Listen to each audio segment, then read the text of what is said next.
तो hello students, आज हम पढ़ने जा रहे हैं जो अपना क्वेश्चंस हैं कॉन्टिजेंट कॉन्ट्रैक्ट के लिए। लेकिन उससे पहले वही कहूंगा हमेशा की तरह कि इस चैनल को ज़्यादा से ज़्यादा लाइक, सब्सक्राइब और शेयर कीजिए, बेल आइकन दबाइए ताकि नोटिफिकेशंस मिल सकें और नए नए क्वेश्चंस आप लोगों को मिलते रहें और आपकी नॉलेज यूं ही बढ़ती रहे। तो हम पढ़ने जा रहे हैं situation based questions contingent contract के। सबसे पहला क्वेश्चन, ये एक टाइप ऑफ क्वेश्चन होती है, ये तीन चार चार नंबर का आ जाता है क्योंकि इसमें चार पार्ट है। इस तरह के क्वेश्चंस में बहुत लंबे लंबे आंसर्स लिखने की आवश्यकता नहीं होती, टू द पॉइंट आंसर लिखने होते हैं क्योंकि पार्ट चार है तो चार नंबर में ऑब्वियसली एक एक नंबर के सारे पार्ट्स हो जाएंगे। तो सिंपल सवाल पूछा है, इनमें से कौन से कॉन्टिजेंट कॉन्ट्रैक्ट्स हैं। तो सबसे पहले कहा ए कॉन्ट्रैक्ट करता है पे करने को बी को 1,00,000 रुपए यदि उसके घर में आग लग जाती है तो। दूसरा क्वेश्चन है, ए प्रॉमिस करता है पे करने के लिए बी को 1,00,000 रुपए यदि ए ने ऐसा चाहा तो। सी कहता है ए प्रॉमिस करता है पे करने के लिए बी को 1,00,000 रुपए यदि ए दिल्ली से मुंबई के लिए गया किसी पर्टिकुलर दिन तो। चौथा सवाल है कि ए प्रॉमिस करता है पे करने के लिए बी को सम ऑफ मनी यदि कोई शिप पर्टिकुलर दिन विद इन अ ईयर लौट कर आ जाता है तो। यानी कि चार क्वेश्चन है जिसमें पूछा गया है कि ये कॉन्टिजेंट है कि नहीं है। तो इस तरह के क्वेश्चंस के आंसर्स के लिए पहले जो कॉमन डेफिनेशन होती है या कॉमन प्रोविजन होता है सबसे पहले तो वो लिख दिया जाता है। जैसे कॉन्टिजेंट कॉन्ट्रैक्ट पूछा गया है किसे कहते हैं उन चारों में से, तो सबसे पहले कॉन्टिजेंट कॉन्ट्रैक्ट को डिफाइन कर देते हैं। A contract to do or not to do something if some event collateral to such contract does or does not happen. यानी कि कॉन्ट्रैक्ट कोई काम को करने या ना करने का यदि भविष्य में उससे रिलेटेड कोई चीज होती है या नहीं होती है तो ऐसे कॉन्ट्रैक्ट को कॉन्टिजेंट कॉन्ट्रैक्ट कहते हैं। यानी कि कॉन्टिजेंट कॉन्ट्रैक्ट वो होते हैं जिस कॉन्ट्रैक्ट की परफॉर्मेंस भविष्य के किसी अनसर्टेन इवेंट पर डिपेंड करती है।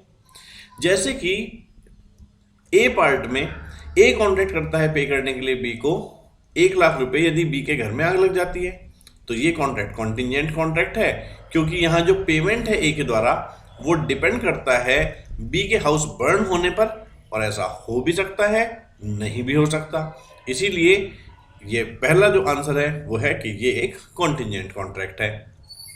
दूसरा, कॉन्टिजेंट इवेंट जो है ना वो मात्र प्रोमिसर की इच्छा पर आश्रित नहीं होना चाहिए, वो अनसर्टेन होना चाहिए। कॉन्टिजेंट इवेंट जो है वो मात्र प्रोमिसर की इच्छा पर आश्रित नहीं होना चाहिए, वो अनसर्टेन होना चाहिए, सबके कंट्रोल के बाहर। इवेंट कॉन्टिजेंट होना चाहिए in addition to will of promisor, यानी कि कंटिजेंसी तो होनी चाहिए हर पॉइंट ऑफ टाइम पर। इसीलिए यदि ए ने प्रॉमिस किया पे करने के लिए बी को 1,00,000 रुपए यदि वो चाहे तो इसे हम कॉन्टिजेंट कॉन्ट्रैक्ट नहीं कहेंगे। इनफैक्ट ये तो कॉन्ट्रैक्ट है ही नहीं क्योंकि यहां पर कोई प्रॉमिस तो है ही नहीं। लेकिन जहां पर इवेंट प्रोमिसर की विल के अंदर होता है पर मात्र उसकी विल नहीं होती तो कॉन्टिजेंट हो जाता है, जैसा कि अगला पार्ट है। जैसे कि सी पार्ट ये कहता है कि कॉन्टिजेंट इवेंट ना केवल प्रोमिसर की विल होनी चाहिए, ना केवल उसकी इच्छा पर बेस्ड होना चाहिए, वो अनसर्टेन होना चाहिए। इवेंट कॉन्टिजेंट होना चाहिए, प्रोमिसर की विल यदि है भी तब भी उसके बावजूद भी उसमें अनसर्टेनिटी कंटिजेंसी होनी चाहिए। इसीलिए यदि ए प्रॉमिस करता है पे से बी को 1,00,000 रुपए यदि उसने जो है दिल्ली छोड़कर मुंबई जाने की बात करी किसी पर्टिकुलर दिन तो ये कॉन्टिजेंट कॉन्ट्रैक्ट है क्योंकि वो जा भी सकता है नहीं भी जा सकता। हालांकि यहां जाना ना जाना उसकी विल है लेकिन मात्र उसकी विल नहीं है, क्योंकि ऐसा नहीं कि मैं चाहूंगा तो मेरी मर्जी होगी तो मैं जाऊंगा। वो कह रहा है गया तो दूंगा, नहीं गया तो नहीं दूंगा। तो इसका मतलब वहां पर कंटिजेंसी है उसके जाने ना जाने में, मानना कि मात्र उसकी इच्छा पर आश्रित है contract. D point, contingent contract जो डिपेंड करते हैं होने या ना होने पर भविष्य की किसी चीज पर जो कि अनसर्टेन है वे कॉन्ट्रैक्ट कॉन्टिजेंट कॉन्ट्रैक्ट होते हैं। जैसे कि ए ने वादा किया बी को कि मैं तुम्हें सम ऑफ मनी दूंगा यदि कोई शिप 1 साल के अंदर अंदर लौट आता है तो। यहां पर जो किए जाने वाला पेमेंट है वो शिप के लौटने पर डिपेंड है, और शिप तो लौट भी सकता है डूब भी सकता है, इसीलिए ऐसा कॉन्ट्रैक्ट कॉन्टिजेंट कॉन्ट्रैक्ट की कैटेगरी में आएगा। दूसरा क्वेश्चन, ये बहुत अच्छा क्वेश्चन है। A agreed to sell his agricultural land to B after obtaining necessary permission from collector. As a matter of course permission was generally granted on the fulfilment of certain formalities. तो is this a contingent contract? तो question है कि ए agree हो जाता है बेचने के लिए अपनी लैंड बी को यदि कलेक्टर से नेसेसरी परमिशन मिल जाती है तो, और जनरली परमिशन मिल ही जाती है जब आप सारी फॉर्मेलिटीज पूरी कर देते हैं। तो सवाल ये उठता है कि क्या ए और बी के बीच का कॉन्ट्रैक्ट कॉन्टिजेंट कॉन्ट्रैक्ट है? ये कहते हैं कि कोई भी कॉन्ट्रैक्ट कॉन्टिजेंट तब होता है जब वो बेस्ड होता है किसी अनसर्टेन इवेंट पर। इवेंट जिस पर कॉन्टिजेंट कॉन्ट्रैक्ट बेस्ड होता है वो अनसर्टेन होना जरूरी है, क्योंकि यदि कोई इवेंट सर्टेन है, बाउंड टू हैपन है, तो कॉन्ट्रैक्ट तो फिर परफॉर्म करना ही होगा, फिर वो कॉन्टिजेंट बचा ही नहीं। यहां पर इस केस में यदि हम देखें तो ए एग्री हो रहा है बेचने के लिए अपनी एग्रीकल्चर लैंड बी को नेसेसरी परमिशन ऑब्टेन करने के बाद कलेक्टर से, और क्वेश्चन में खुद कहा है कि as a matter of course permission तो मिल ही जाती है जब फॉर्मेलिटीज पूरी हो जाती हैं। तो इस क्वेश्चन को देखकर साफ पता चल रहा है यहां पर कि क्योंकि कंडीशन पूरी होते ही परमिशन मिल जाती है, परमिशन मिलना ना मिलना अनसर्टेन नहीं है। तो यहां तो ऐसे केस में परमिशन एक तरह से बाउंड टू हैपन है, तो कॉन्ट्रैक्ट कॉन्टिजेंट नहीं हुआ, कॉन्ट्रैक्ट तो एब्सोल्यूट हुआ। तो इसीलिए इस केस में हम कह सकते हैं कि कॉन्ट्रैक्ट कॉन्टिजेंट नहीं है, क्योंकि ग्रांट ऑफ परमिशन तो लगभग सर्टेन ही है, और यदि परमिशन सर्टेन है तो कॉन्ट्रैक्ट की परफॉर्मेंस भी सर्टेन है। Question number 3। क्वेश्चन नंबर 3 कहता है ए कॉन्ट्रैक्ट करता है पे करने के लिए बी को सम ऑफ मनी यदि बी ने सी से शादी करी, पर सी की मृत्यु तो शादी से पहले ही हो गई बी के साथ। तो ऐसे केस में क्या कॉन्ट्रैक्ट को एनफोर्स किया जा सकता है?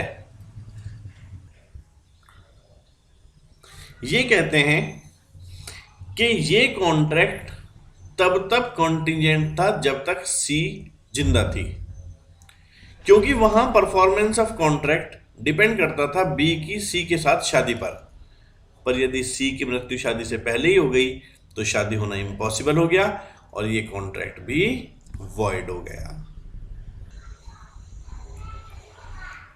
Question number 4। जहां पर ए एग्री हो जाता है पे करने के लिए बी को सम ऑफ मनी यदि बी ने सी से शादी कर ली तो, लेकिन सी ने तो इससे पहले ही डी से शादी कर ली, तो क्या कॉन्ट्रैक्ट वॉइड है, वॉइडेबल है या वैलिड रहेगा?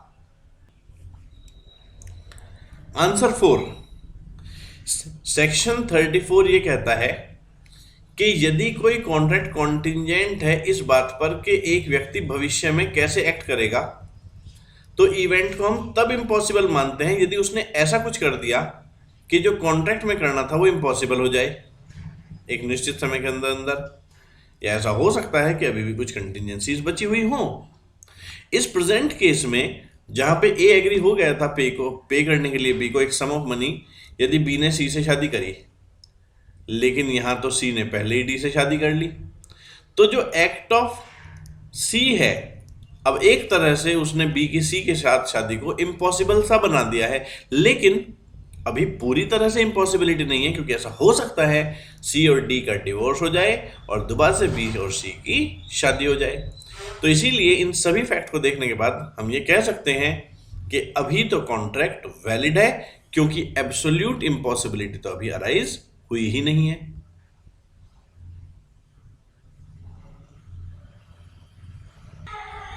Question number 5। ए एग्री हो जाता है सेल करने के लिए अपने गुड्स बी को 2000 रुपए में यदि डी की मृत्यु हो जाती है तो सवाल उठता है कि क्या ये कॉन्टिजेंट कॉन्ट्रैक्ट है? आंसर ये कहता है कॉन्ट्रैक्ट को कॉन्टिजेंट होने के लिए जिस इवेंट पर कॉन्ट्रैक्ट डिपेंड है उसका अनसर्टेन होना जरूरी है, पर यदि कोई इवेंट बाउंड टू हैपन है, सर्टेन है, तो कॉन्ट्रैक्ट तो फिर परफॉर्म करना ही पड़ेगा और वो कॉन्टिजेंट नहीं रहेगा। जैसे हर व्यक्ति की मृत्यु होना निश्चित है, तो यहां पर डी की मृत्यु होना भी निश्चित है। कॉन्ट्रैक्ट इस बात पर आश्रित है कि परफॉर्म करेंगे यदि डी की मृत्यु हुई तो एक ना एक दिन तो सब व्यक्ति को मरना है, डी को भी मरना है, इसीलिए ये एक एब्सोल्यूट कॉन्ट्रैक्ट है और ए यहां पर बाउंड होगा। क्यों? क्योंकि कॉन्ट्रैक्ट सर्टेन है, एब्सोल्यूट है, क्योंकि वो डी की मृत्यु पर बेस्ड है और डी की मृत्यु तो एक दिन निश्चित है।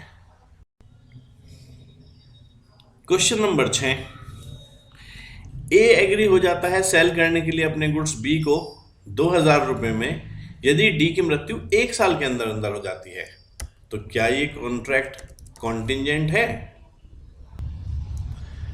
कॉन्ट्रैक्ट को कॉन्टिंजेंट होने के लिए जिस चीज पर वो डिपेंड है उसकी परफॉर्मेंस, उसका अनसर्टेन होना जरूरी है।